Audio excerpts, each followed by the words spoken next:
এখানে খেয়াল করলে দেখবেন যে average hourly rate for freelancer in Bangladesh $10 to $100, মানে আমাদের বাংলাদেশে অ্যারাউন্ড 10,50,000 অ্যাক্টিভ ফ্রিল্যান্সার আছে, যারা খাতা কলমে 10,50,000, এর বাইরেও কিন্তু আরও অনেক আছে। এটা হলো আহ, বাংলাদেশ ফ্রিল্যান্সার ডেভেলপমেন্ট সোসাইটির একটা জরিপ। তো বাংলাদেশ ফ্রিল্যান্সার ডেভেলপমেন্ট সোসাইটির জরিপে তারা বলতেছে তাদের খাতা কলমে হিসাব হলো 10,50,000 অ্যাক্টিভ ফ্রিল্যান্সার বাংলাদেশে এখন কাজ করতেছে। এর বাইরেও আরও অনেকেই আছে যারা হয়তো ডিঅ্যাক্টিভ বা খাতা কলম বা কাগজে কলমে নাই, অনেক বাইরে কিন্তু আরও অনেক আছে। তার মানে ফ্রিল্যান্সার ধরতে গেলে এখন মোটামুটি প্রায় 15-16 লাখের কাছাকাছি হবে, কম বেশি। অ্যাভারেজ আওয়ারলি রেট কত? $10 থেকে $100, মানে $10 স্বাভাবিক। আপনি যদি চিন্তা করেন পার আওয়ার, $10 পার আওয়ার মানে হচ্ছে 1 ঘন্টায় 1,000 টাকা তারা নেয় বাংলাদেশি টাকায়। আর 100 মানে তো বুঝতেই পারতেছেন, তাহলে 100 × 100 যত হয় তত হলো পার আওয়ারে। তাহলে এটা কি সম্ভব? $100 কি সম্ভব? হ্যাঁ, সম্ভব। এই ধরনেরও কিছু স্কিল আছে, এই ধরনেরও কিছু কাজ আছে যেখানে আপনি $100 পার আওয়ারও কাজ করতে পারবেন। বিষয়টা হলো এরকম, কাজের ধরন এবং কাজের প্রাইস বা মার্কেট প্লেসে সেটার ডিমান্ড কীরকম তার উপর নির্ভর করে কিন্তু আপনার আওয়ারলি রেটটা কম বেশি হয়। সর্বনিম্ন আওয়ারলি রেট $10 এই জায়গাতে। আবার অনেকেই আছে যারা $5-এও কাজ করে সর্বনিম্ন। $5 কাজ করলেও আমাদের কোনো বাংলাদেশিদের অ্যাটলিস্ট খুব একটা লস নাই, যদি তারা মোটামুটি লেভেলের কাজ জানে বা এক্সপার্ট লেভেলের কাজ জানলেও তার ক্ষেত্রে কোনো অসুবিধা নাই। যদি অনেক ঘন্টার কাজ হয় তাহলে সেই ক্ষেত্রে পুষায় যায়, $5-এও কোনো ক্ষতি নাই।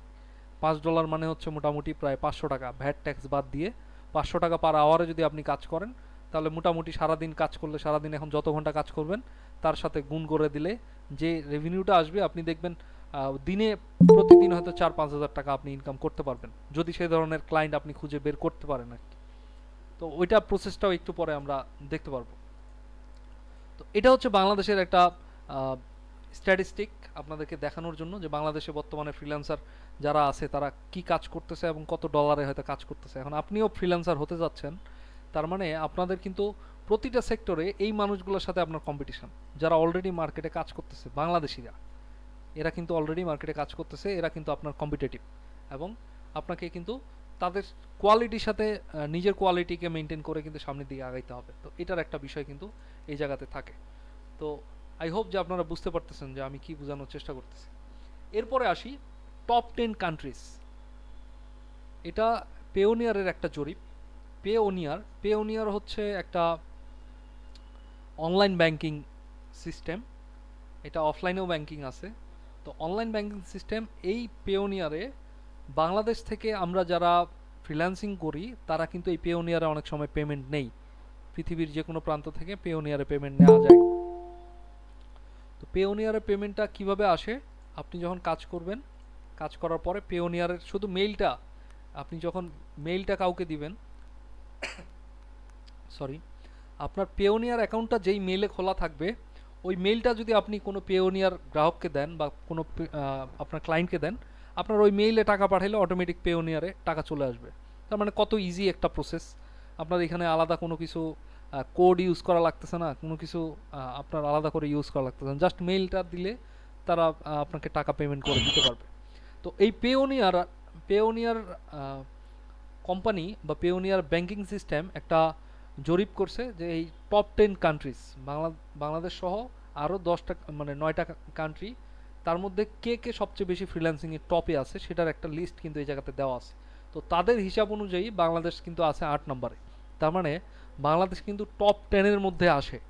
তার মানে এটা কিন্তু আমাদের বাংলাদেশি ফ্রিল্যান্সারদের জন্য একটা গর্বের ব্যাপার। আপনি কিন্তু এই জিনিসটা একটু খেয়াল করেন যে এই ধরনের ইন্টারন্যাশনাল পর্যায়ে বাংলাদেশি ফ্রিল্যান্সাররা যেভাবে আহ, জায়গা করে নিচ্ছে, এটা কিন্তু খুব বড় একটা ব্যাপার। তো বেনিফিট অফ ফ্রিল্যান্সিংয়ের বেনিফিটটা আসলে কি সেই জিনিসটা আমরা একটু জানার চেষ্টা করি। ফ্রিল্যান্সিংয়ের বেনিফিট একটা হচ্ছে ফ্লেক্সিবিলিটি। আপনি যে কোনো জায়গায় বসে কাজ করতে পারবেন, যে কোনো জায়গাতে গিয়ে কাজ করতে পারবেন, এটা একটা ফ্লেক্সিবিলিটি আছে। আপনি বাসায় গেছেন, মন চাইছে একটু কাজ করবেন, ল্যাপটপ বের করে আপনি কাজ শুরু করলেন। আপনি অফিসে আছেন, অফিসে কাজ করতে পারলেন। আপনি কোথাও ঘুরতে গেছেন, সেখানেও আপনি কাজ করতে পারেন। এটা একটা ফ্লেক্সিবিলিটি আছে। আপনি বাসায় কাজ করতে চান, বসে করতে পারবেন। আপনাকে অফিসে এসে কাজ করতে হবে, ব্যাপারটা এরকম না। Choice of client and project, choice of clients ব্যাপারটা হচ্ছে, আমি চিন্তা করে দেখলাম যে ম্যাক্সিমাম বাংলাদেশি, নেপাল, তারপরে হচ্ছে ইন্ডিয়া, এখানকার মানুষগুলো কাজ নিয়ে পরে টাকা দিতে চায় না, কাজ করায় নেয় টাকা দেয় না, ঝামেলা করে। তার মানে আমি এই দেশগুলোতে কাজ করব না, তার মানে কি আমি তো চয়েস করতে পারতেছি আমার ক্লায়েন্টগুলোকে যে এই দেশের ক্লায়েন্টগুলো আমি কাজ করব না। প্রজেক্টও আপনি চয়েস করতে পারবেন, যেমন ধরেন আপনি গ্রাফিক ডিজাইনের কাজ জানেন, আবার ভিডিও এডিটিংয়েরও কাজ জানেন। এখন আপনার কাছে দুইটা কাজ আসছে, গ্রাফিক ডিজাইনেরও আসছে, ভিডিও এডিটিংয়েরও আসছে। বাট আপনি দেখতেছেন আপনি ভিডিও এডিটিং বা গ্রাফিক ডিজাইন, ভিডিও এডিটিংয়ের কাজটা করলে আপনার প্রফিট বেশি হবে, তাহলে আপনি গ্রাফিক ডিজাইনের কাজটাকে স্কিপ করে আপনি ভিডিও এডিটিংটা নিতে পারবেন। তার মানে প্রজেক্ট এবং ক্লায়েন্ট দুইটাই আপনি চুজ করতে পারবেন, এটার একটা সুযোগ আছে। এরপর হচ্ছে সেটিং ইউর ওন রেট, আপনি নিজের রেট সেট করতে পারবেন যে পার আওয়ারে আপনি $10 চান, $20 চান বা $100 চান, সেটা কিন্তু আপনি এই জায়গাতে রেটটাকে সিলেক্ট করতে পারবেন। এটার একটা অপরচুনিটি কিন্তু আপনার আছে এই জায়গাতে। আরেকটা হচ্ছে ইমপ্রুভ ইউর স্কিল সেট। আপনি তো গ্রাফিক ডিজাইন শিখছেন ধরেন, বা বেসিক কম্পিউটার শিখছেন, এরপরে কাজ করার পাশাপাশি আপনি কিন্তু নতুন আরেকটা স্কিল শিখতে পারবেন, কারণ সব সময় কিন্তু আপনি আর ক্লায়েন্টের কাজ করবেন না, কিছু কিছু সময় ক্লায়েন্টের কাজ থাকবে না, ওই সময়টা আপনি আপনার স্কিল সেটটাকে ইমপ্রুভ করেন, তাহলে আপনি মার্কেটে টিকে থাকার একটা সুযোগ পাচ্ছেন, আরও সাস্টেন করার একটা সুযোগ পাচ্ছেন পরবর্তীতে। এটার একটা ব্যাপার কিন্তু এই জায়গাতে আছে। এরপরে কিছু ডিসঅ্যাডভান্টেজেসও আছে, মানে ডিসঅ্যাডভান্টেজটা কি?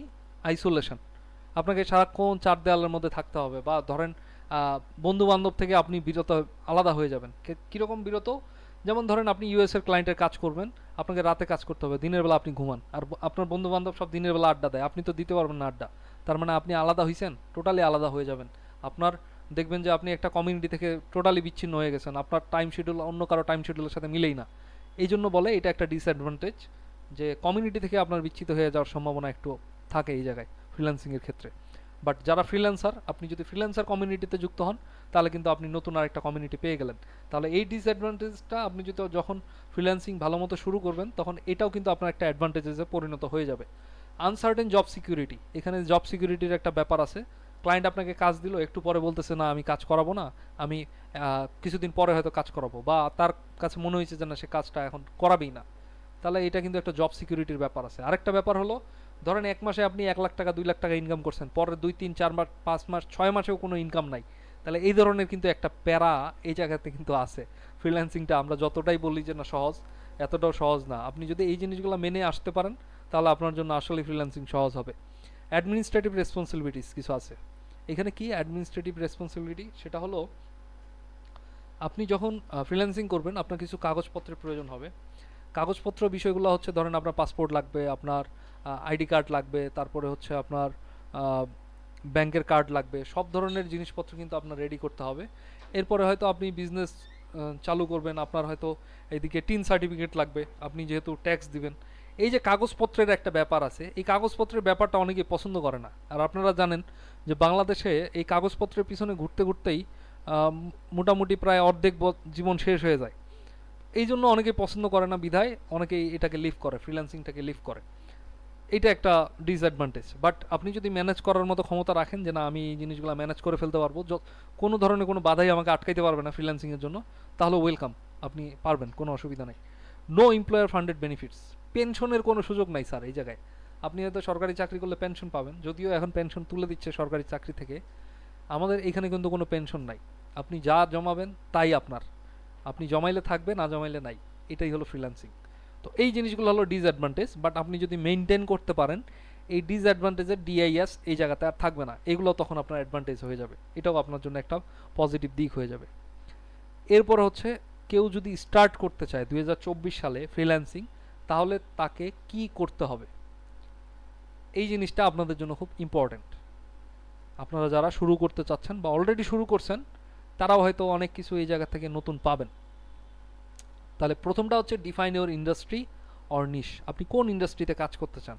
আপনি কি ক্রিয়েটিভ সেক্টরে কাজ করবেন, নাকি আপনি অন্য কোনো সেক্টরে কাজ করবেন, সেটা আপনাকে নির্ধারণ করতে হবে। আর যেহেতু আমি এই জায়গাতে আপনাদের এনকারেজ করতেছি ক্রিয়েটিভ সেক্টরে, ক্রিয়েটিভ সেক্টরে অন্যান্য সেক্টরের তুলনায় গেইন করা অনেক সহজ এবং অল্প সময়ের ব্যাপার।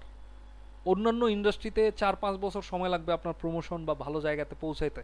আপনি যদি আমাদের এই ক্রিয়েটিভ সেক্টরে সব মিলে 3 মাসের কোর্স করেন, 3 মাস প্র্যাকটিস করেন, এরকম করে 6 মাস, আর 6 মাস যদি ভালো মতো আপনি কোনো জায়গাতে বেসিক একটা এক্সপিরিয়েন্স নিতে পারেন, 1 বছর পরে আপনি ভালো লেভেলের জায়গাতে পৌঁছে যাবেন মোটামুটি। তাহলে 1 বছরে আপনি যদি ভালো জায়গায় পৌঁছাতে চান, এর উপরে ক্রিয়েটিভ সেক্টরের উপরে আর কোনো ইন্ডাস্ট্রি হইতেই পারে না। এবং আপকামিং 5 ইয়ার্স পরে বা 10 ইয়ার্স পরে আপনি চিন্তা করে দেখবেন ফ্রিল্যান্সাররা কোন পর্যায় থেকে কোন পর্যায়ে চলে যাবে, আপনি কল্পনা করতে পারবেন না। এবং মার্কেট এত পরিমাণে হার্ড হবে যে নতুন করে কেউ চিন্তাও করবে না যে আমি ফ্রিল্যান্সার হব। আগামী 5 বছর পরে কেউ নতুন করে চিন্তা করতে পারবে না যে সে ফ্রিল্যান্সার হবে, কারণ এই মার্কেট প্লেসে ফ্রিল্যান্সারে তখন অগণিত ফ্রিল্যান্সার আসবে এবং দেখবেন যে স্কিল পার্সনে এই জায়গাটাতে ডেভেলপ করছে। এবং এই জায়গাতে দেখবেন স্কিল পার্সনের যেরকম অভাব থাকবে, আরেকটা অভাব থাকবে হলো মোটামুটি মার্কেটের মার্কেটের একটা অভাব কিন্তু পরবর্তীতে দেখা যাবে। তো মার্কেটের অভাব বলতে বোঝাচ্ছি যে সবাই যদি ফ্রিল্যান্সিং করে, কাজ করবে কে, মানে মূলত কাজ করাবে কে, এইরকম একটা ব্যাপার। তো তখন কিন্তু কাজের একটা টানাপোড়েন পড়ে যাবে সবাই ফ্রিল্যান্সিং করতে গেলে। তো তখন দেখবেন যে এক একজন কিন্তু নিজের কোম্পানি তৈরি করতেছে। এখনই ম্যাক্সিমাম যেটা হয় আর কি, ফ্রিল্যান্সিং করে ম্যাক্সিমাম সবাই নিজেরটাকে তৈরি করে গুছায় নেওয়ার চেষ্টা করে, ম্যাক্সিমাম এটাই এটাই করে সবাই। বাট অনেকেই আছে যারা হয়তো গুছাইতে পারবে না, ফ্রিল্যান্সিং করে হয়তো অত পরিমাণ টাকা ইনকাম করতে পারে নাই যে বিজনেস স্টার্ট করবে। তো তাদেরকেও বলবো যে মোটামুটি একটা সিকোয়েন্স মেনটেন করলে সম্ভব, সামনের দিকে আগানো সম্ভব। Build your portfolio two showcase your work. আমি একটু আগেও কিন্তু আপনাদেরকে পোর্টফোলিওটা দেখাইছি যে এই ধরনের ডিজাইন, আপনি যদি গ্রাফিক ডিজাইন করেন আপনাকে এইগুলো রেডি করতে হবে, যাতে করে আপনি এই কাজগুলো আপনার ক্লায়েন্টকে দেখাইতে পারেন। ক্লায়েন্ট যেন আপনার কাজগুলো দেখেই বুঝতে পারে যে না আপনি আসলেই কাজ জানেন এবং পারেন। এবং আপনার কাজ দেখার সাথে সাথে উনি আপনাকে হায়ার করবে, আপনাকে নেক্সট টাইম জিজ্ঞেসও করবে না যে ভাই আপনি কাজ পারেন কিনা। ব্যাপারটা কি বুঝতে পারছেন কিভাবে, সেটাও আমি বলে দিচ্ছি। ক্লায়েন্টকে ইমপ্রেস করা খুবই সহজ একটা ব্যাপার যদি আপনি প্রিপারেশন নিয়ে রাখেন। Determine your rates.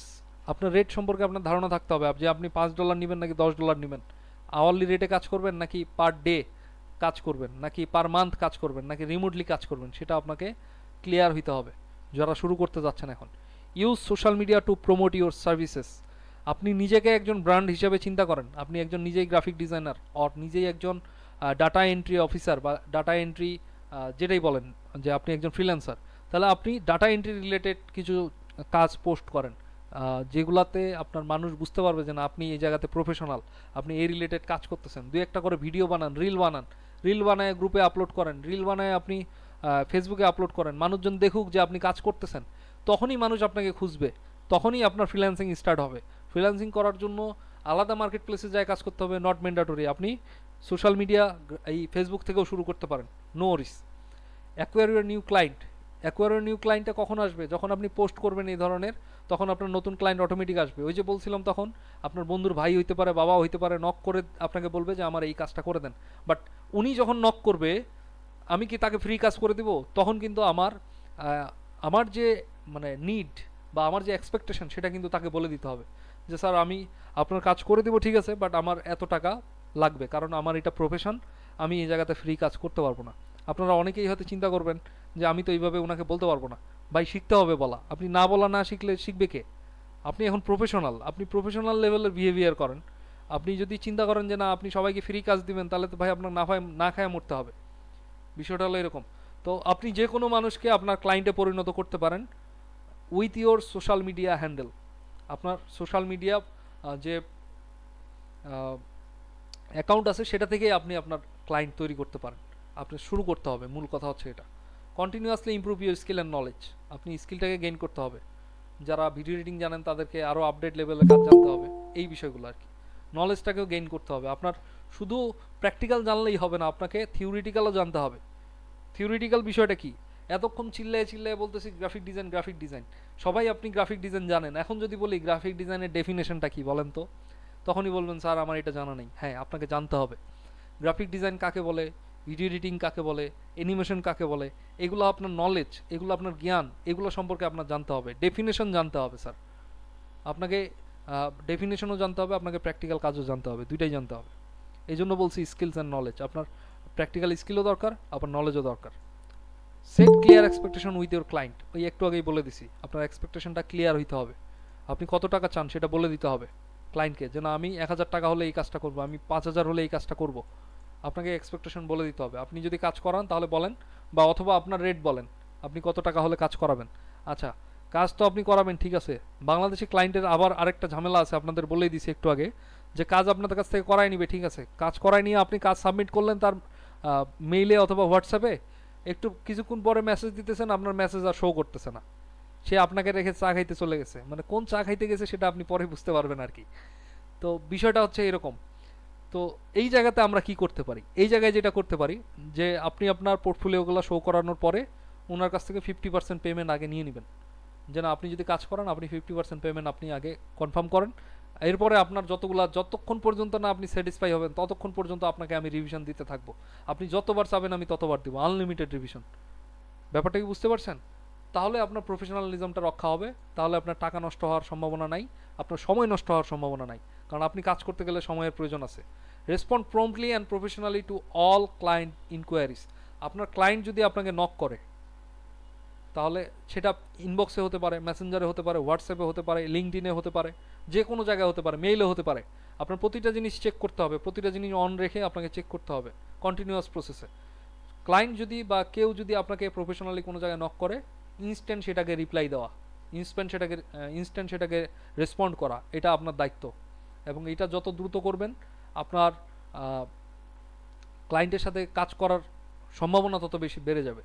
কারণ ক্লায়েন্ট চায় ইনস্ট্যান্ট ফিডব্যাক, ক্লায়েন্ট চায় ইনস্ট্যান্ট আপনি যেন সেখান থেকে কাজটা তাড়াতাড়ি তাকে দিতে পারেন, এই একটা ব্যাপার আর কি। এরপরে আমরা আসি stay organised with project management tools. এই যে দেখেন এখানে খুব ইম্পর্ট্যান্ট একটা ব্যাপার আছে, প্রজেক্ট ম্যানেজমেন্ট টুলস কী কী। প্রজেক্ট ম্যানেজমেন্ট টুলস হচ্ছে আপনি একটা কাজ করতে গেলে আপনার কোন কোন টুল সম্পর্কে জানতে হবে, কোন কোন টুল সম্পর্কে জানতে হবে। যেমন ধরেন আপনি আজকে ক্লাসটা করতে আসছেন, আপনাকে মিট সম্পর্কে, গুগল মিট সম্পর্কে আপনার ধারণা রাখতে হয়েছে। তাহলে এই গুগল মিট হচ্ছে প্রজেক্ট ম্যানেজমেন্ট টুলস, আপনার টোটাল প্রজেক্টটাকে ম্যানেজ করতেছে গুগল মিট।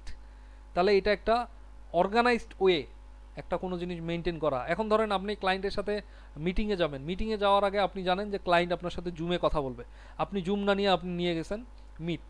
এখন মিটে তো উনি আপনাকে লিঙ্ক দিবে না, লিঙ্ক দিছে জুম। তাহলে এখন উনি জুম লিঙ্ক দিয়ে দিছে, উনি ওয়েট করতেছে আর আপনি এদিকে ইনস্টল করতেছেন কেবল, ইনস্টল করে সেটাকে নাম টাম দিয়ে অ্যাড করে তারপর আপনি জয়েন করবেন 5-10 মিনিট পরে। তাহলে সেটা কিন্তু অর্গানাইজড হইল না।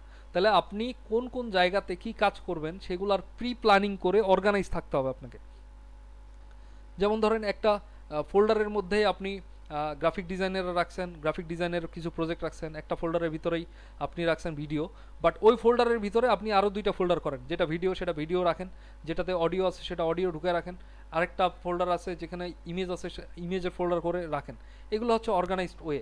তাহলে আপনি খুব দ্রুত এই জিনিসগুলোকে খুঁজে পাবেন। সবগুলোকে জগা খিচুড়ির মতো তৈরি করে না রেখে আপনি আলাদা আলাদা করে জিনিসগুলোকে রাখলেন।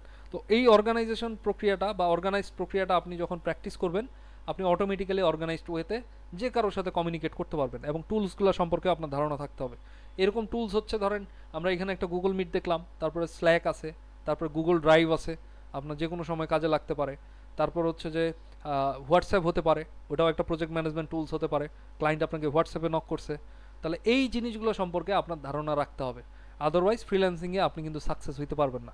আপনার কোনো জায়গাতে যদি ধরেন 2% বা 1%ও যদি ল্যাক থাকে তাহলে কোনো না কোনো প্রজেক্টে যায় আপনি ওই জায়গাতে ল্যাকটা ধরা পাবেনই, যে না আমার এই জিনিসটা করা হয় নাই। তখনই মনের ভিতরে একটা খটকা লাগবে, তখনই আপনি ফিল করবেন যে না আমার এই জায়গাতে স্টাডি গ্যাপ আছে, আমার এই জায়গাতে স্কিল গ্যাপ আছে, আমার মনে হয় এই জায়গাতে আরও ফোকাস করা দরকার, বা আমি ফোকাস করলে হয়তো এই প্রজেক্টটা আজকে উইন করে যেতাম। এই জিনিসগুলোর কিন্তু একটা ব্যাপার এই জায়গাতে থাকে। ফ্রিল্যান্সিংটা যতটা আমরা সহজ ভাবতেছি ততটা সহজ না, আবার যতটা কঠিন করে ভাবতেছি ততটাও কঠিন না যদি আমরা আগের মতো প্রিপারেশনটা নিয়ে ফেলি এই জিনিসগুলো। তো আপনারা এই 9টা জিনিস অ্যাটলিস্ট ফলো করার চেষ্টা করেন।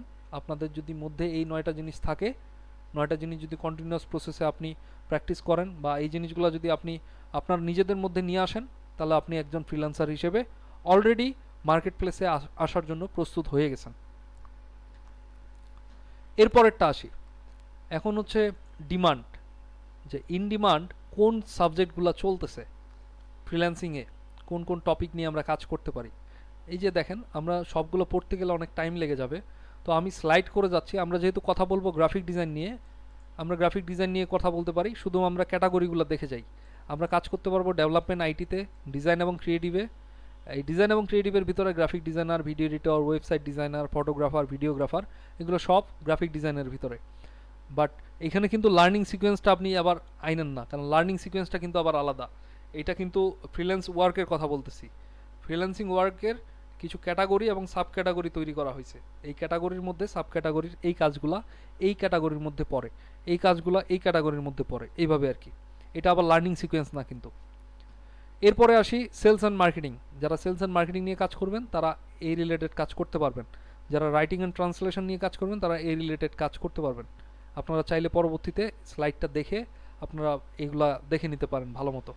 এরপরে অ্যাডমিন অ্যান্ড কাস্টমার সাপোর্টে যারা কাজ করেন, কাস্টমার সার্ভিস, এগুলা কাজ করতে পারবেন। ফাইন্যান্স এবং অ্যাকাউন্টিং, এই কিছুক্ষণ আগে একজন স্যার আমাদের জিজ্ঞেস করছিলেন, উনি এই রিলেটেড কাজ করতে পারবেন অ্যাকাউন্টেন্ট হিসেবে, ফাইন্যান্সিয়াল অ্যাডভাইজার হিসেবে, ইনভেস্টর হিসেবে, বুককিপার হিসেবে।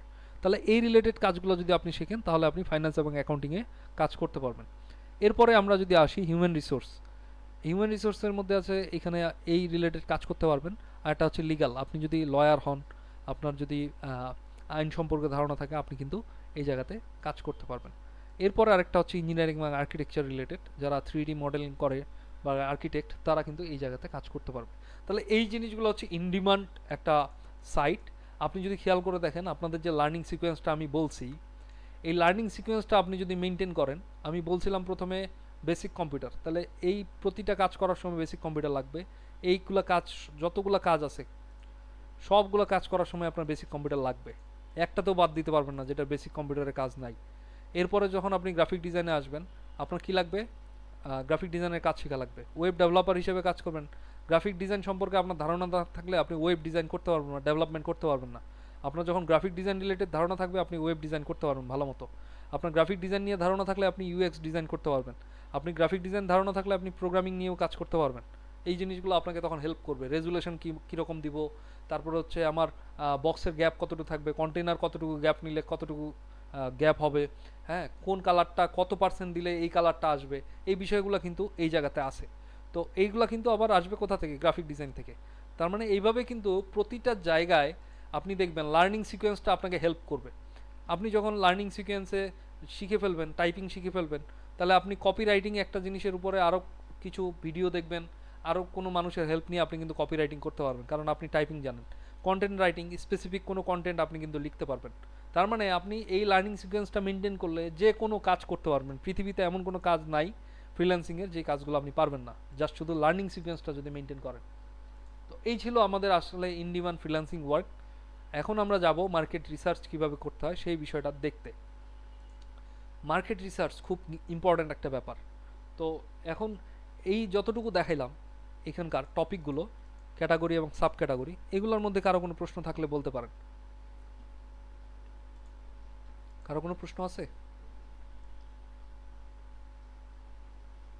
হ্যালো, আপনারা কি অ্যাক্টিভ আছেন নাকি ঘুমিয়ে গেছেন? না স্যার, প্রশ্ন নাই কোনো। ওকে, জি ভাইয়া, আছি আছি। থাকেন, হ্যাঁ, একটু বোঝার চেষ্টা করেন, আই হোপ অনেক কাজে লাগবে। জি জি। তো আমি দুইজনকেই পাচ্ছি, বাকিদের পাচ্ছি না, কি ব্যাপার? দুইজনই কথা আচ্ছা বলতেছে, স্যার, বাকিরা শুনেন, কোনো কথা বলতেছে না। শোনা যাচ্ছে আমাকে? হ্যাঁ, শুনতে পাচ্ছি। স্যার একটি বাসি। আমার কোশ্চেনটা হচ্ছে, ধরেন আমরা অ্যাডোবি স্টক বা শাটার স্টকে যেরকম অ্যাকাউন্ট খুলে সেখানে যদি কোনো প্রজেক্ট বা কোনো প্রোডাক্ট যদি সেল হয়, সেগুলোর যে কারেন্সি ওটা তো এখানে জমা থাকে। জি, পরবর্তীতে চাইলে পেওনের বা অন্য কোনো অ্যাকাউন্টে আমরা ট্রান্সফার করতে পারি। রাইট। তো এই আপওয়ার্ক কিংবা আপনার ফাইবার এগুলোতে কি এই ধরনের সিস্টেম থাকে যে আমি ক্লায়েন্ট নিলাম, ক্লায়েন্ট থেকে যে আপনার আহ, যে পেমেন্টটা পাবো সেটা ওদের ওয়েবসাইটে জমা থাকবে, পরবর্তীতে যখন আমি ব্যাংক অ্যাকাউন্ট অ্যাড করব কিংবা কোনো পেওনিয়ার বা পেপেল অ্যাকাউন্ট অ্যাড করব তখন সেটা ট্রান্সফার করতে পারবো, এই ধরনের সিস্টেম আছে? হ্যাঁ হ্যাঁ, অবশ্যই নাকি আছে। ডিরেক্ট আপনার ওই অ্যাকাউন্টে মানে পেওনিয়ার বা ওগুলাতে ট্রান্সফার করতে হয়? না, তাদের ওখানে আপনি, আপনার ওখানে কার্ড অ্যাড করা থাক বা না থাক, তাদের অ্যাকাউন্টে আপনার টাকা জমা হয়ে যাবে। আপনি পরবর্তীতে যে কোনো সময় আপনার যে কোনো কার্ডে আপনি টাকা নিতে পারবেন, ব্যাংক অ্যাকাউন্টেও নিতে পারবেন, যে কোনোভাবে নিতে পারবেন। মানে ওদের আচ্ছা, আলাদা ওটা সেট আপ করাই আছে, ফাইবারেও আছে, আপওয়ার্কেও আছে। আর আরেকটা কোশ্চেন হচ্ছে, আমি যদি এখন ফ্রিল্যান্সিং করি বা গ্রাফিক ডিজাইনিং করি, পরবর্তীতে এটা আমার কোনো ইউনিভার্সিটি স্কলারশিপের ক্ষেত্রে কোনো অ্যাডভান্টেজ দিবে? কারণ সেখানকার পড়াশোনা মানে এক্সট্রা কারিকুলাম হিসেবে কোনো হ্যাঁ অ্যাডভান্টেজ হ্যাঁ, দিবে অবশ্যই অবশ্যই অবশ্যই। আপনি যখন গ্রাফিক? আপনি যখন আপনার এই ধরনের কোনো স্কিল আপনি অ্যাড করবেন আপনার রিজিউমিতে, বা আপনার যে কি বলে, আপনি যেখানে আপনার প্রপোজাল সাবমিট করবেন, তখন তারা কিন্তু আপনাকে অবশ্যই একটা পজিটিভ চোখে দেখবে যে না, সে তার জায়গাতে সর্বে সর্বা এবং সে কি বলে এটাকে সাফিসিয়েন্ট, তার জায়গাতে সে সাফিসিয়েন্ট, মানে সে কাজও জানে, সে একজন স্কিল্ড পারসন। তো তাকে আমরা না নিলে নিব কাকে? আপনার অবশ্যই একটা পজিটিভ একটা জায়গা তৈরি করবে অলওয়েজ। যেমন ধরেন, আমি যদি কোনো জায়গায় ভিসা অ্যাপ্লাই করি, সাপোজ আপনি অ্যাজ এ স্টুডেন্ট আপনি এক জায়গায় ভিসা অ্যাপ্লাই করলেন এবং আপনি একটা সার্টিফিকেট দিলেন আপনি একজন ফ্রিল্যান্সার, আপনার পার মান্থ ইনকাম আসে ধরেন $1000 বা $2000 সাপোজ। তো আপনি ধরেন কোনো দেশে যাচ্ছেন অ্যাজ এ স্টুডেন্ট এবং আপনি শো করছেন যে আপনার এক্সপিরিয়েন্স আছে, আপনি একজন ফ্রিল্যান্সার বা আপনি একজন গ্রাফিক ডিজাইনার। তো তখন সেই ভিসা এজেন্সি বা হচ্ছে যে ভিসা দিবে, সেটা কি বলে, হাই কমিশন, রাইট? তো হাই কমিশনে যখন আপনি ভাইবা ফেস করবেন, তখন কিন্তু তারা একটা বিষয় নিশ্চিত হয়ে যাবে যে বাই এনি চান্স আপনার ওয়ালেটে যদি টাকা শেষও হয়ে যায়, আপনি কিন্তু সেই জায়গায় ফ্রিল্যান্সিং করে একটা টাকা ইনকাম করে আবার নিজেকে সাপোর্ট দিতে পারবেন। তাহলে আপনাকে যদি তারা রেকমেন্ড করে তাহলে কিন্তু তাদেরই লাভ। তাদের দেশ থেকে আপনি কিন্তু অনায়াসে আপনি টিকে থাকতে পারবেন এবং সাস্টেইন করতে পারবেন, এবং আপনি একজন স্কিল পারসন, আপনাকে নিলে ওখানকার যে কোনো কোম্পানি লাভবান হবে, ওখানকার একটা ইনফ্রাস্ট্রাকচার ডেভেলপ হবে হয়তো, বা ওখানকার একটা কমিউনিটি হয়তো ওই জায়গাতে ডেভেলপ হবে। তো মেধাবীদের কিন্তু সবাই নিতে চায় স্যার, একটা জিনিস মাথায় রাখবেন, যেই জায়গাতে সুযোগ সুবিধা বেশি, যারা বাইরে যেতে চায় ওরাও কিন্তু চায় যে না, আমাদের যারা এখানকার মেধাবী তারা তাদের দেশে যায় কিছু করুক। ব্যাপারটা বুঝতে পেরেছেন? হ্যাঁ, বুঝছি।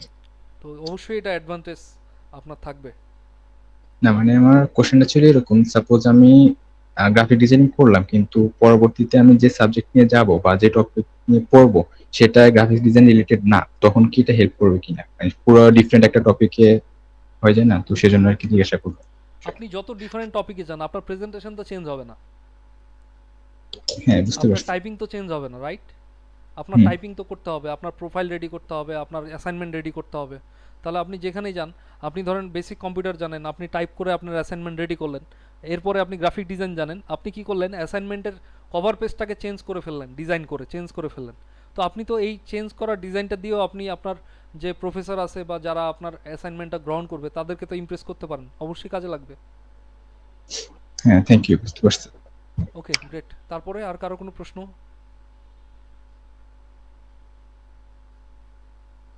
হ্যালো? ওকে, ফাইন। প্রশ্ন নাই মানে হচ্ছে হয়তো খুব ভালো বুঝাইছি, নাহলে কিছুই বুঝাইতে পারি নাই।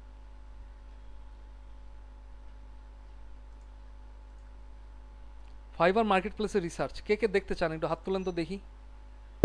না স্যার, বিষয়টা এরকম না স্যার। ইনশাল্লাহ স্যার, আপনি আমাদের ভালোই বুঝাইছেন স্যার। ওকে, গ্রেট। এখন মার্কেট রিসার্চটা দেখাবো, কে কে দেখতে চাইতেছেন একটু হাত তোলেন দেখি। 3 জন পাইছি 15 জনের মধ্যে। জি স্যার, হাত রেস করছি স্যার। 5 জন পাইছি, বাকি 10 জন কি দেখতে চান না নাকি? 6 জন, স্যার দেখতে চাই। 7 জন। আমি দেখি সবাই হাত তুলে কিনা। 9 জন। 15 জনের মধ্যে 9 জন, বাকি 6 জনের দরকার নাই। 10 জন হইছে, যাক। তারপর বাকি 5 জন আছেন? আপনারা আছেন নাকি নাই? বাকি 5 জন যারা হাত তুলেন নাই, আপনারা কি আছেন?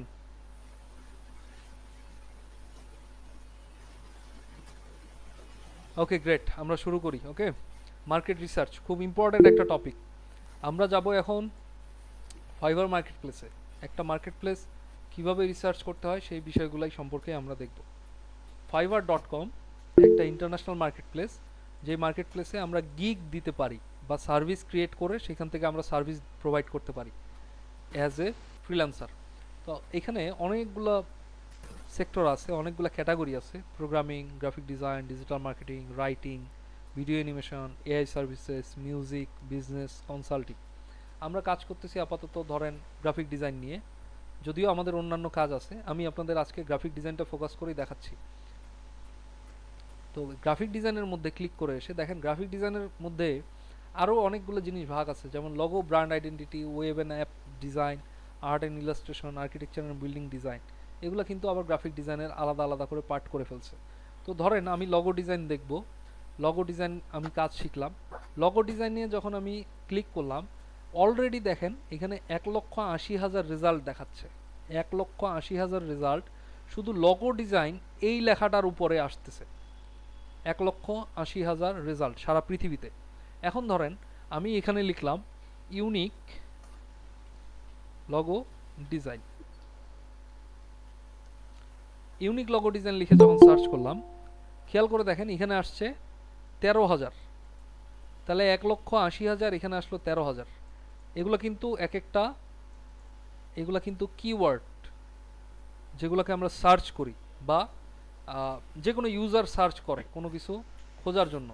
তাহলে দেখেন 1,80,000, এখানে হলো 13,000, তাহলে দুইটাকে যোগ করতে হবে। এরপরে যদি আমি এখানে লিখি ক্রিয়েটিভ লগো ডিজাইন, তখন সবগুলোই কিন্তু লগো ডিজাইন কিন্তু আলাদা আলাদা। এটা আবার 1,20,000 আছে, তাহলে 1,20,000, 1,80,000 আর 13,000 এরকম করে যদি আমরা শুধু লগো ডিজাইনের উপরেই দেখি, তাহলে মোটামুটি সার্ভিস কিন্তু আপনি 2-3 লাখ পেয়ে যাবেন। সারা পৃথিবীতে অলরেডি 2-3 লাখ মানুষ কাজ করতেছে লগো ডিজাইন নিয়ে। এখন আপনি যদি এই জায়গায় লগো ডিজাইন নিয়ে সার্ভিস ক্রিয়েট করেন, এই যে ধরেন এটা একটা সার্ভিস, ক্লিক করলাম, এটা একটা সার্ভিস, উনি কি দিচ্ছে $20 basic logo PNG low resolution no mascot included just sketch, মানে একটা স্কেচ করে দিবে জাস্ট, সে $20 নিতেছে। এটা হচ্ছে তার সার্ভিস। স্ট্যান্ডার্ডে বলতেছে $75 লাগবে যদি কেউ পিএনজি ফাইল ভেক্টর ফাইল চায়। এটা পরবর্তীতে বুঝতে পারবেন কোনটা পিএনজি কোনটা ভেক্টর, এগুলো পরে জাস্ট বোঝার চেষ্টা করতেছি যে উনি কি সার্ভিস দিচ্ছে। High resolution vector file EPS, এটাকে বলতেছে কমার্শিয়াল ইউজের জন্য $125। তার মানে দেখেন তার বেসিক হচ্ছে $20 একটা সার্ভিস। ওই একটা সার্ভিসই উনি একটু আপগ্রেড করে দিচ্ছে $75, আবার আরেকটু আপগ্রেড করে দিচ্ছে $125। মানে এখন যার যেটা পছন্দ হবে, কেউ $20-এও এটাকে আমাকে অর্ডার করতে পারে, কেউ $75-এও অর্ডার দিতে পারে, কেউ $125-এও অর্ডার দিতে পারে, যার যেটা প্রয়োজন হবে। যেমন এখানে বলছে 3 ডে ডেলিভারি 1 রিভিশন, এটাতে বলছে 3 ডে ডেলিভারি আনলিমিটেড রিভিশন, এটাতে বলছে 3 ডে ডেলিভারি আনলিমিটেড রিভিশন, আবার এটাতে 1 কনসেপ্ট ইনক্লুডেড, এগুলো আর বাকিগুলো দেয় নাই। এটাতে বলছে 1 কনসেপ্ট লগো ট্রান্সপারেন্সি প্রিন্টেবল, মানে এখানে 3টা পাবে, বাকি 2টা পাবে না। আর এখানে বলছে এগুলো সবগুলোই পাবে। তাহলে দেখেন তার মানে কি কম্পেয়ার করতে পারতেছি আমরা। যদি এখানে কম্পেয়ার প্যাকেজেও ক্লিক করি, আমরা এখানে দেখতে পাবো প্যাকেজ, এই জিনিসটাই আমরা জাস্ট এখানে দেখতে পাবো যে উনি কী কী জিনিস দিছে। তার মধ্যে এখানে আবার বলে দিছে কি যে 3 দিনে তার লাগবে $20, কিন্তু কেউ যদি এটা একদিনে চায় তাহলে তাকে আবার $100 পে করতে হবে এক্সট্রা। আবার লিখে দিছে 3 দিনে $75, কেউ যদি একদিনে নিতে চায় $100 এক্সট্রা দিতে হবে তাকে। এটা হচ্ছে এক্সট্রা ডেলিভারি টাইম যদি কমায় চায় তাহলে এক্সট্রা তাকে $100 পে করতে হবে। এটা আপনার সার্ভিসের মধ্যে আপনি রাখছেন। ধরো কেউ যদি ইমার্জেন্সি দরকার হয় তাহলে সে $100 এক্সট্রা দিয়েও কিন্তু আপনাকে অর্ডার দিতে পারে। এটা হলো ব্যাপার। কিন্তু আমার যেটা কনসার্ন সেটা হলো এই যে সার্ভিসটা দিতেছে অলরেডি ইনি টপ রেটেড, ওনার ব্যাজ আছে এই জায়গায় টপ রেটেড, উনি অলরেডি কাজ করছে, ওনার এখানে রিভিউ দেওয়া আছে, ওনার একটা অর্ডার অলরেডি চলতেছেও। তো উনাকে বাদ দিয়ে আপনি এখন নতুন কাজ করবেন, আপনাকে কেন কাজটা দিবে?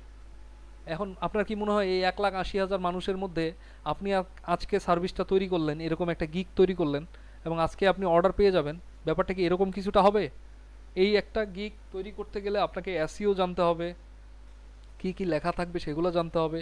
এই একটা গিগ তৈরি করার জন্য আরও 10টা গিগ আপনাকে রিসার্চ করতে হবে যে তার গিগে সে কী দিচ্ছে, সে অর্ডার পাইতেছে, আমিও তার মতো অর্ডার পাইতে চাই, তাহলে আমার গিগে কী রাখতে হবে সেগুলো কিন্তু তার গিগটাকে পড়তে হবে, পড়ে এখান থেকে একটা আইডিয়া নিয়ে এখানে রিসার্চ করে দেন কিন্তু আমাকে নতুন করে একটা গিগ রেডি করতে হবে।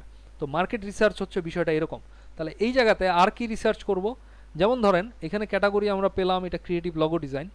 এখন যদি আমি এই জায়গাতে সেলার ডিটেলসে ক্লিক করি, করে নিচের দিকে একটু আসি, এসে বাংলাদেশের কাউকে ক্লিক করি, বাংলাদেশে ক্লিক করে অ্যাপ্লাই করলাম, তাহলে বাংলাদেশে অলরেডি কতগুলো সার্ভিস অ্যাভেলেবল আছে? 20,000, মানে 20,000 বাংলাদেশি অলরেডি এই সার্ভিসগুলো দিতেছে, যারা বাংলাদেশ থেকে সার্ভিস দিতেছে 20,000-এর বেশি, 20,284, এই যে এই জন্য বলছে 20,000 প্লাস, 20,284 জন অলরেডি বাংলাদেশের এই গ্রাফিক ডিজাইন রিলেটেড কাজ করতেছে। কোথায়? ফাইবার মার্কেট প্লেসে। কোন কিওয়ার্ডের উপরে?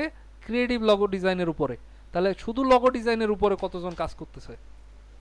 শুধু লগো ডিজাইনের উপরে সেলার ডিটেলসে গিয়ে আমি বাংলাদেশে কাউকে যদি আমি দেই, তাহলে বাংলাদেশে শুধু লগো ডিজাইনের উপরে কাজ করতেছে 18,932 জন। তার মানে কি মোটামুটি ওখানে 20,000, এখানে 18,000, 30-40,000 মানুষ এখনো কাজ করতেছে শুধু একটা কি নিয়ে? লগো ডিজাইন নিয়ে।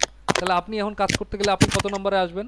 আপনি 30-40,000 মানুষের পরে যত সিরিয়াল আসে তত আসবেন। তাহলে অলরেডি যারা কাজ করতেছে মার্কেটে তাদেরকে রেখে আপনাকে কেন কাজ দিবে?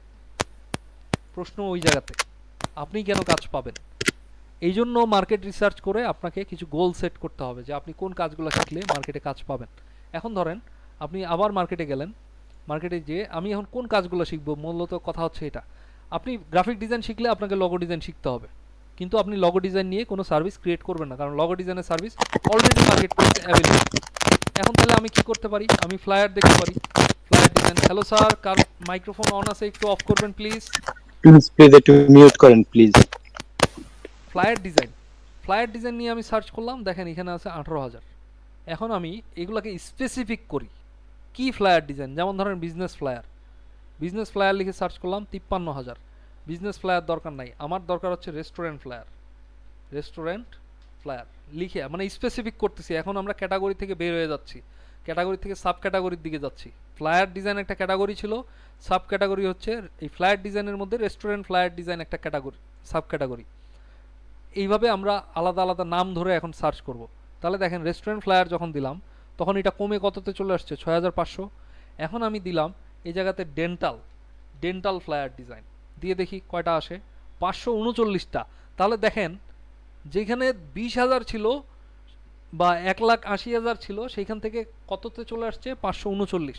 এখন এই জায়গাতে আমি যদি সেলার ডিটেলসে বাংলাদেশি দেই, বাংলাদেশি কাজ করতেছে 239 জন এই জায়গাতে যারা ডেন্টাল ফ্লায়ার নিয়ে কাজ করতেছে। তার মানে এটা কিন্তু আমার একটা টার্গেটেড কি হইতে পারে, নিশ হইতে পারে বা বিষয় হইতে পারে যে আমি এটাতে কাজ করব। কারণ সারা পৃথিবীতে 539 জন শুধু এই ডেন্টাল ফ্লায়ারের উপরে কাজ করতেছে। 539 জন সারা পৃথিবীতে যারা ফাইবারে আর কি আছে ফ্রিল্যান্সার, তাদের কথা বলতেছি। তো এখন এখানে 539, আমরা যদি গ্লোবালি আমাদের জনসংখ্যার কথা চিন্তা করি তাহলে কি অনেক কম না সার্ভিসটা? আপনারা কি মনে করেন কম কিনা? হ্যালো, জি কম, কিন্তু এখানে হচ্ছে আমাদের স্যার আরেকটা জিনিস হচ্ছে এখানে আমাদের ইয়েটা আসা হচ্ছে, যেমন হচ্ছে আমরা যদি নিচের দিকে তাকাই হচ্ছে ওনারা কোনো হচ্ছে অর্ডার পায়নি, অর্ডার থাকে না সাধারণত, মানে ট্রুলি, বাট ওইরকম অ্যাভেলেবেল গুলো না আর অবভিয়াসলি কি। অবভিয়াসলি অর্ডার পাচ্ছে না, সেটাই আমি আপনাদেরকে রিসার্চ করা দেখাচ্ছি, ঠিক আছে? অর্ডার জি কতগুলো জি পাবে কতগুলো পাবে না এটাই তো ট্রু। মূলত ব্যাপারটা হচ্ছে আমরা রেজাল্টটা আপাতত দেখতেছি যে কোন কোন জায়গাতে আমরা নিশ বাইর করার চেষ্টা করতেছি যে কোন ওকে ওকে বিষয়টার ওকে উপরে জি স্যার। আমি নিজের স্কিলটা ডেভেলপ করব। ব্যাপারটা বুঝতে পেরেছেন? অর্ডার জি পাচ্ছে জি না পাচ্ছে জি না সেটা আমরা পরে দেখতেছি। এখন 539টা এখানে রেজাল্ট আছে, মানে সার্ভিস আছে এখানকার, এটা তুলনামূলক কম। এখন আমরা আসি ফ্লায়ার ডিজাইন বাদ দিয়ে আমরা যদি অন্য আরও কোনো কিছু দেখতে চাই, যেমন ধরেন social media ad, social media ad design, social media ad design লিখে সার্চ করলে কতগুলো আছে? 84,000। এখন আপনি স্পেসিফিক করেন এটাকে, সোশ্যাল মিডিয়া না দেখে আমরা ধরে নেন এখন আমরা করলাম রেস্টুরেন্ট অ্যাড ডিজাইন, কত? 16,000 আছে। তাহলে রেস্টুরেন্ট অ্যাড ডিজাইন বাদ দিয়ে এই জায়গাতে আমরা করতে পারি হসপিটাল অ্যাড ডিজাইন। তাহলে হসপিটাল একটা ক্যাটাগরি, 515টা। তাহলে হসপিটাল ক্যাটাগরিতে আপনি এটা টার্গেট করতে পারেন। এর আগে ডেন্টাল পাইছি, এখন হসপিটাল পেলাম। অ্যাড ডিজাইন মানে ডাক্তারদের জন্য যে অ্যাডগুলো আছে, আপনি ফেসবুক অ্যাড বা যে কোনো অ্যাড তৈরি করে দিলেন, তারা এখান থেকে আপনাকে অর্ডার দিলে আপনি এখান থেকে কাজ করতে পারবেন, এটা একটা ব্যাপার। আরেকটা হলো আপনি এখন আরও স্পেসিফিক করেন, যেমন ধরেন আপনার স্কুল রিলেটেড অ্যাড ডিজাইন করবেন, স্কুল, স্কুল অ্যাড ডিজাইন দিলেন 809টা, তার মানে স্কুল অ্যাড ডিজাইন নিয়েও আপনি কাজ করতে পারেন। এখন ধরেন স্যার অর্ডার কম আছে, দ্যাটস ট্রু, বাট যারা স্কুল অ্যাড ডিজাইন নিয়ে কাজ করবে, এটা তো আপনার একটা অডিয়েন্সকে আপনি টার্গেট করতেছেন। স্কুলের এই ডিজাইনগুলো কার প্রয়োজন হবে? যারা স্কুল চালায় তাদের জন্য। তাহলে আপনি যখন স্পেসিফিক কাউকে টার্গেট করবেন, আপনার অর্ডার কম আসলেও আপনি স্পেসিফিক অডিয়েন্সের কাছে পৌঁছাইতে পারবেন।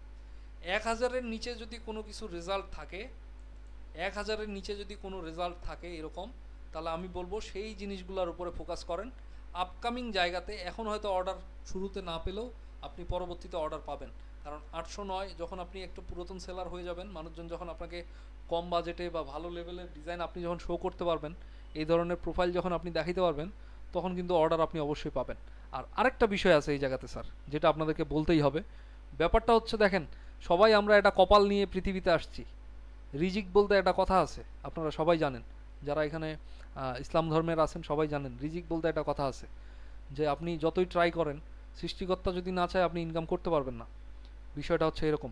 তো এই ফ্রিল্যান্সিং সেক্টরটা তাই, আপনি হার্ডওয়ার্কিং করতেছেন বাট হয়তো ছোটো ছোটো জিনিসগুলো আপনি স্কিপ করে গেছেন, যার কারণে হয়তো আপনি লাভ পাচ্ছেন না বা হচ্ছে অর্ডার পাচ্ছেন না, এরকম হইতে পারে। বাট আপনি যদি একটা সিকোয়েন্স মেনটেন করে যান তাহলে আপনার আর ঝামেলা হওয়ার কথা না।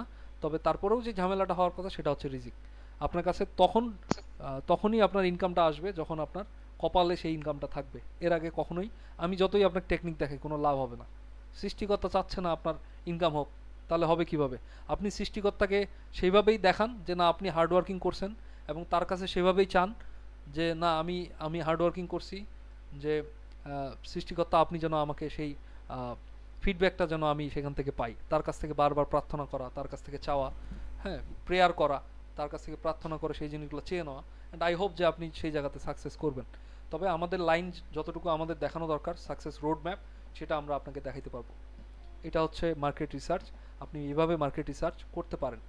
এরপরে আরও কিছু জিনিস যদি দেখাই, আপনি যদি একটু অ্যাডভান্স চিন্তা করেন, আপনাকে এখন অ্যাডভান্স চিন্তা করলে হলো মেনু ডিজাইন, যেগুলো হচ্ছে ডিজিটাল মেনু। ওকে, আমরা যদি ডিজিটাল মেনুতে যাই, ডিজিটাল মেনুর চাহিদা কিন্তু এখন আছে। ডিজিটাল মেনু এখানে আছে কত, 5200। ডিজিটাল মেনু ডিজাইন, ডিজাইনটা বাদ দিই, শুধু ডিজিটাল মেনু লিখে সার্চ করি, 933 দেখেন। তার মানে এটাও অনেক কম। তাহলে ডিজিটাল মেনু নিয়েও আপনি কাজ করতে পারেন। ডিজিটাল মেনু হচ্ছে আপনি দেখবেন বিভিন্ন রেস্টুরেন্টে এই ধরনের কিছু ডিজিটাল মেনু তৈরি করা থাকে। আপনি কিন্তু এই ডিজিটাল মেনুগুলো তৈরি করতে পারেন পাওয়ার পয়েন্ট প্রেজেন্টেশন দিয়ে, এগুলার স্লাইড আকারে আপনি ভিডিও আকারে সেভ দিয়ে আপনি কিন্তু যে কারো কাছে সেল করতে পারেন। মানে আপনি যদি পাওয়ার পয়েন্ট প্রেজেন্টেশন জানেন, যেমন একটু আগে আপনাদের প্রেজেন্টেশনটা দেখাইলাম এই জায়গায়, আমি যদি স্লাইড শো দেই একটার পর একটা কিন্তু আমি চেঞ্জ করতে পারতেছি। তো এরকম স্লাইড শো অ্যাড করে দিয়ে আপনি যদি একটা ভিডিও আকারে সেভ দেন, পাওয়ার পয়েন্টে সেই সুযোগ আছে, তখন কিন্তু এটা তাদের যে মনিটর আছে অটোমেটিক্যালি এটা কিন্তু কি হবে, চেঞ্জ হবে, মোশন আকারে চেঞ্জ হবে, একটার পর একটা চেঞ্জ হবে। তো তখন কিন্তু আপনি এটাও সেল করে আপনি ইনকাম করতে পারেন। তাহলে এই ধরনের কিছু টপিক আপনাদেরকে মার্কেট থেকে খোঁজ করে আপনার সেগুলোর উপরে নিজের স্কিলটাকে ডেভেলপ করতে হবে, তাহলে আপনি গেইন করতে পারবেন। আর মার্কেটটাকে রিসার্চ করেন, শুধু এই মার্কেটটা আপনি যদি ঘাটাঘাটি করেন, এই মার্কেট থেকে আপনি এত পরিমাণে ইনফরমেশন পাবেন। আপনি যদি ঘাটাঘাটি করেন এই ক্যাটাগরি সাব ক্যাটাগরিগুলো যদি ঘাটাঘাটি করেন, আপনি অনেক ইনফরমেশন আপনি নিজে নিজে বুঝতে পারবেন যে না আসলে এটার ভিতরে কী আছে। আপনি একটু ঘাটাঘাটি করেন, ঘাটাঘাটি না করলে তো আপনি জানতে পারবেন না, শিখতে পারবেন না। মূলত বিষয়টা হচ্ছে রিসার্চের। রিসার্চ মানেই হচ্ছে কোনো একটা জিনিস নিয়ে ঘাটাঘাটি করা, সেটা দেখা, বারবার সেটা নিয়ে প্রশ্ন তৈরি করা নিজের মনে এবং সেগুলোর অ্যান্সার তৈরি করা, নিজের অ্যান্সার খুঁজে বের করা, এই জিনিসগুলোই হচ্ছে আসলে রিসার্চ। রিসার্চ করেন, আপনি ওখান থেকে ভালো একটা ফিডব্যাক পাবেন। তবে আমি আপনাদের লার্নিং সিকোয়েন্সটাও বলছি, রিসার্চ করে রিসার্চটা যেন সেইভাবেই লার্নিং সিকোয়েন্স অনুযায়ী হয়, তাহলে আপনি সাস্টেইন করতে পারবেন। এরপরে আমরা আসি মার্কেট প্লেসের পরে আমাদের হলো পোর্টফোলিও, খুব গুরুত্বপূর্ণ একটা জিনিস পোর্টফোলিও। পোর্টফোলিওটা আমাদের বিএনসের, আপনাদেরকে একটু যদি আমি দেখাই, বিএনস পোর্টফোলিওটা আমাদের খুব আহামরি পোর্টফোলিও ব্যাপারটা এরকম না, বাট আপনাদেরকে দেখানোর মতো পোর্টফোলিওই। যেমন দেখেন এখানে আমাদের সোশ্যাল মিডিয়ার কিছু মার্কেটিংয়ের অ্যাড তৈরি করা হয়েছে। এরপরে এখানে ভিজিটিং কার্ড আছে কিছু বা বিজনেস কার্ড, এখানে আছে সোশ্যাল মিডিয়া অ্যাড ডিজাইন। এখন দেখেন এখানে সোশ্যাল মিডিয়া অ্যাড আছে প্রায় মোটামুটি 20টা বা 22টার মতো, 20টার মতো। তাহলে এটা একটা, দুইটা, তিনটা, এখানে 3টা, 6টা, 9টা, 3 12, 3 15, 3 18, 19, 20, আরও যদিও আছে 21, 22, 23, এরকম অনেকগুলো আছে। তো ধরেন আমি 20টা ধরলাম, 20টার মধ্যে আমরা একটার মধ্যে কয়টা করে টেমপ্লেট রাখছি খেয়াল করে দেখেন, এখানে আরও 20টা টেমপ্লেট আছে। তার মানে অলরেডি আমার 400 ডিজাইন রেডি করা আছে, 400 ডিজাইন আমার রেডি করা আছে। তো বাই এনি চান্স কোনো ক্লায়েন্ট আমাকে যদি এখন বলে যে তার ইনস্ট্যান্ট এখন 50টা বা 100টা ডিজাইন দরকার এই ধরনের টেমপ্লেট, তার কিসের উপরে, জিমের উপরে হতে পারে, তার স্কুলের উপরে হতে পারে, তার ডেন্টাল ক্লিনিকের উপরে হতে পারে, তার হসপিটালের উপর হতে পারে, তার নিজস্ব একটা দোকান আছে সেই দোকানের উপরে হতে পারে, তার হয়তো মোবাইলের দোকান আছে মোবাইলের দোকান রিলেটেড হতে পারে। তাহলে খেয়াল করে দেখেন আমি যে ফ্রি পিক বা শাটার স্টক, অ্যাডোবি স্টকের জন্য এই ডিজাইনগুলো রেডি করে রাখছি, আমি জাস্ট এখানকার ইমেজগুলো এবং লেখাগুলো চেঞ্জ করে দিয়ে 100 ডিজাইন আমি তাকে 5 থেকে 6 ঘন্টার মধ্যে চেঞ্জ করে কিন্তু সাবমিট করতে পারবো। এবং আপনি যদি চিন্তা করেন যে আপনি 100 ডিজাইন ক্রিয়েট করবেন, মানে তৈরি করবেন ডাইরেক্ট, তাহলে 100 ডিজাইন তৈরি করতে গেলে মিনিমাম আপনার 6 থেকে 7 দিন টাইম লাগবে। তাহলে ক্লায়েন্ট আপনাকে টাইম যদি দেয় 3 দিন, আপনি 3 দিনে টাইমটা কিভাবে ম্যানেজ করবেন, এটা হচ্ছে ব্যাপার। তাহলে ম্যানেজ করার একটা ওয়ে হচ্ছে, আপনি এখন যেহেতু বসে আছেন, কাজ জানেন, আপনি এই ধরনের টেমপ্লেট বা এই ধরনের ডিজাইন আপনি করে রাখেন, যতগুলা ইচ্ছা করে রাখেন। তাহলে আপনার ক্লায়েন্ট যখন এই ধরনের একটা বাল্ক জিনিস আপনার কাছে চাবে, আপনি জাস্ট শুধু লেখাগুলো চেঞ্জ করবেন, কালারগুলো চেঞ্জ করবেন, তার ব্র্যান্ডিং কালারে ইমেজগুলো চেঞ্জ করে, তার ইনফরমেশন চেঞ্জ করে উইদিন 10 মিনিটস আপনি তাকে সাবমিট করবেন, উইদিন 10 মিনিটস। এবং আপনি ক্লায়েন্টকে ইমপ্রেস করতে বাধ্য, ক্লায়েন্ট ইমপ্রেস হতে বাধ্য হয়ে যাবে আপনি যদি এত ফাস্ট ডেলিভারি করেন। ক্লায়েন্ট আপনাকে অটোমেটিক্যালি বুঝবে যে না, আপনি আসলে প্রফেশনালের লেভেলের প্রফেশনাল, একটা এক্সপার্ট লেভেলের প্রফেশনাল। আমাদের হয় কি, আমাদের এই ধরনের কোনো প্রিপারেশন থাকে না, বিধায় আমরা কিন্তু আটকাই। এখন ধরেন আপনার গ্রাফিক ডিজাইনার হিসেবে আপনাকে কোন কোন কাজ দিতে পারে, যে কোনো কাজ, ভিজিটিং কার্ড হতে পারে, ফ্লায়ার হতে পারে, ব্রোশিউর হতে পারে, ম্যাগাজিন হতে পারে, বুক কভার হতে পারে, ক্যালেন্ডার ডিজাইন হতে পারে, যে কোনো টপিক। এই ধরনের কতগুলো টপিক আছে আপনি চিন্তা করেন গ্রাফিক ডিজাইনের ভিতরে। এখন প্রতিটা টপিক যদি আপনার আলাদা আলাদা করে স্পেসিফিক কিছু পোর্টফোলিও তৈরি করা থাকে, তাহলে কিন্তু ক্লায়েন্ট যে কাজই দিক আপনি কিন্তু সেই পোর্টফোলিও তাকে শো করতে পারবেন। এবং আপনার পোর্টফোলিওগুলো যদি কোয়ালিটিফুল হয়, আপনি কিন্তু সেই কাজ ওনার কাছ থেকে নিতে পারবেন। এটা কিন্তু একটা গ্রেট ওয়ে। আপনি যদি এই জিনিসটা বুঝতে পারেন, আপনার কাছ থেকে আমি চ্যালেঞ্জ দিয়ে বলতে পারি, অন্য কোনো ফ্রিল্যান্সার আপনার কাজ নিতে পারবে না আপনার কাছ থেকে। মানে আপনার যে কাজটা পাওয়ার কথা সেটা আপনি পাবেনই, অন্য কোনো ফ্রিল্যান্সার আপনাকে বিট করতে পারবে না, আপনাকে মানে প্রয়োজনে 2 নম্বরে নিয়ে আসতে পারবে না। আপনি ওই ক্লায়েন্টের কাছে পৌঁছাইলে ওই ক্লায়েন্ট আপনাকে হায়ার করবেই, ওখানে আপনার ওই জব মিস হওয়ার কোনো সুযোগ নাই। আপনারা কি বুঝতে পারতেছেন বিষয়টা? Hello sir. জি স্যার, বুঝতে পারতেছি। স্যার বুঝতে পারতেছি। কিন্তু আমার কোয়েশ্চেন ছিল, হ্যাঁ বলেন। আচ্ছা, যে পোর্টফোলিওর যে টেমপ্লেটটার কথা বললেন সেটা হচ্ছে লাইক হচ্ছে আমরা যখন ক্যান দিয়ে কোনো কিছু করি, তখন হচ্ছে এরকম অনেকগুলো টেমপ্লেট থাকে। এখন আমি মানে সাপোজ হচ্ছে আমি একটা স্পেসিফিক টেমপ্লেটের উপর বললাম যে আমার এভাবে এরকম 10টা লাগবে, হ্যাঁ, তো তখন আমি ওকে ওই ডিজাইনই দিতে হবে নাকি আমি ওকে মানে সেম অন্য কোনো ইয়ে দিতে হবে, পারবো? আচ্ছা, মানে আপনার যেই কাজগুলো করা আছে সেই কাজগুলো তাকে আপনি দিতে পারবেন কিনা। জি জি, মানে সেম টেমপ্লেটের উপরে দিতে পারবো কিনা সেটা আর কি। উনার স্পেসিফিক রিকোয়ারমেন্ট যদি হয় যে তাদের এই ধরনেরই টেমপ্লেট দরকার, কথা কি বুঝছেন? উনি চাচ্ছে, জি উনি এই ধরনের টেমপ্লেটই চাচ্ছে, আমরা যে টেমপ্লেটগুলো করছি এই ধরনের টেমপ্লেটই চাচ্ছে। ধরেন ওনার হসপিটাল রিলেটেড, উনি এই ধরনের টেমপ্লেট চাচ্ছে, তাহলে দিতে পারবো অবভিয়াসলি। আগে তো আমরা এইগুলো তাকে শো করবো, রাইট, যে না আপনি এই ধরনের জি জি টেমপ্লেটগুলো পছন্দ করেন কিনা। উনি যদি বলে যে না আমার এইগুলাই দরকার, তাহলে তো কাজ হয়েই গেল। আর যদি বলে যে না আমার এই ধরনের টেমপ্লেট প্রয়োজন নাই, আপনি অন্য টেমপ্লেট দেখান, তাহলে আপনার অবশ্যই আরো অন্য টেমপ্লেট থাকবে যেগুলো আপনি তাকে শো করবেন। ব্যাপারটা কি বুঝতে পেরেছেন? জি জি, বুঝতে তো পেরেছি। বিষয়টা হচ্ছে আপনাকে আলাদা আলাদা করে তৈরি করে রাখতে হবে। আপনি যখন আলাদা আলাদা করে তৈরি করে রাখবেন, যখন এই টেমপ্লেটগুলো শো করবেন, উনি যদি পছন্দ করে দেখাবেন। আবার যদি মনে করেন যে না এই টেমপ্লেট উনি চাইতেছে না, উনি চাইতেছে এই ধরনের টেমপ্লেট, তাহলে আপনি এই টেমপ্লেট দেখাবেন তাকে। ব্যাপারটা বুঝতে পেরেছেন? আপনি যখন জি জি আলাদা আলাদা নিশ নিয়ে কাজ করবেন, আপনি অটোমেটিক্যালি বুঝে যাবেন যে আপনার আসলে ওই ক্লায়েন্টকে কোনগুলা দিলে ওই ক্লায়েন্ট পছন্দ করবে।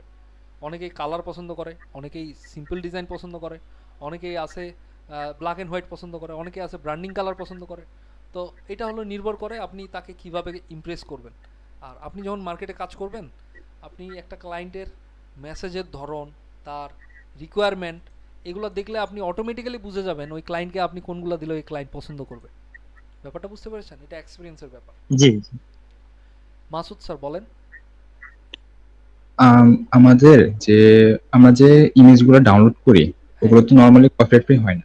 কিন্তু সাপোজ যেমন ক্যানভা কিংবা অন্য কোনো ফ্রি ওয়েবসাইট থেকে যদি, মানে ওয়েবসাইট থেকে যদি আমরা ফ্রি ইমেজ ডাউনলোড করি, জি ওগুলোতে অনেক সময় দেখা যায় কি আপনার কমার্শিয়াল যে ইউজেস ওটার জন্য অ্যালাউড হয় না।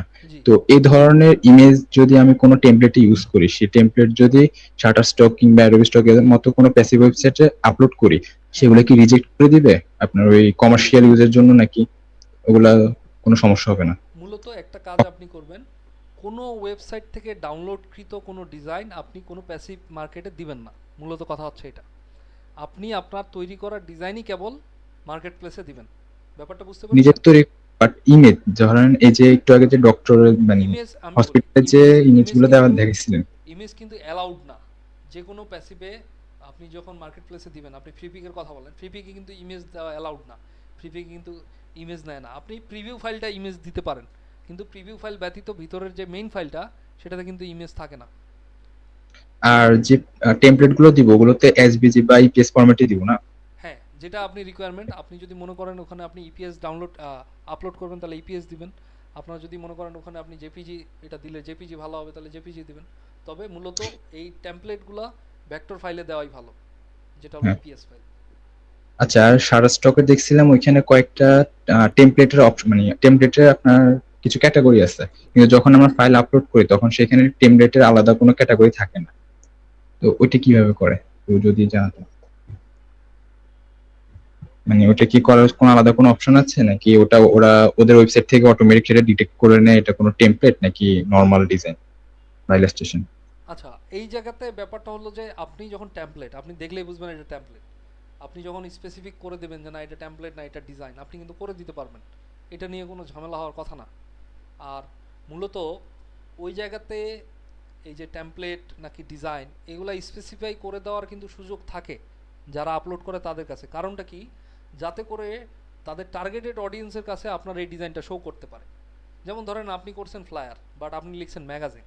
এখন আপনার ফ্লায়ারটা যদি ম্যাগাজিন কেউ সার্চ করার পরে কেউ দেখতে পায়, আপনার ওই ফ্লায়ারটা কি তার ডাউনলোড হবে? হবে না।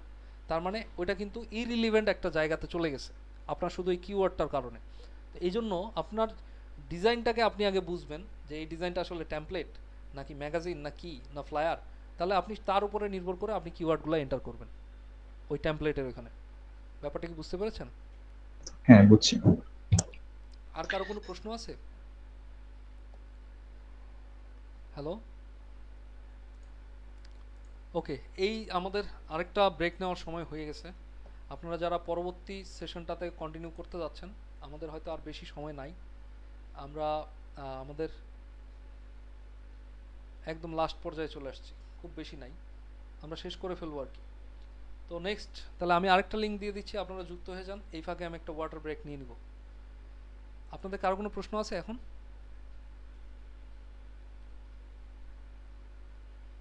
নাই? ওকে, ফাইন, থ্যাংক ইউ।